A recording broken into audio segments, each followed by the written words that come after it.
सगळ्या ॲम्ब्युलन्सी जुन्या झाल्या, ॲम्ब्युलन्सींना ती तूट काढपाचा आम्ही प्रयत्न करता. ह्यो 12 येयल्या आनी कितले घातल्यात आमी आनी 11 येवपाचे आहा आनी परत MP कडे 10 मागल्या. म्हणटकच आमी 2 लाखा वयर ॲम्ब्युलन्सी ज्यो चल्ल्या पळय ते रिप्लेस करपाक सोदतात.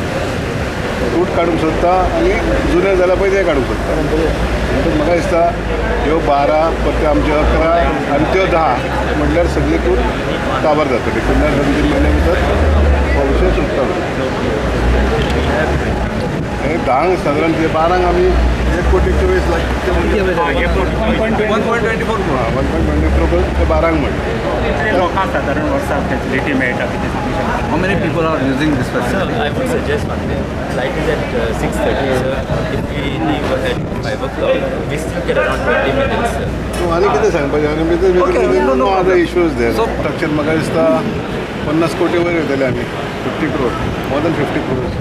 ते lecture hall, the nursing hostel, तो ऑडिटोरियम म्हटल्यार 50 कोटी वयर. Will it be ready on time? Lecture hall and everything is not complete infrastructure where the additional 50 students will now accommodate it. No, and that 50 seats is not for the first year.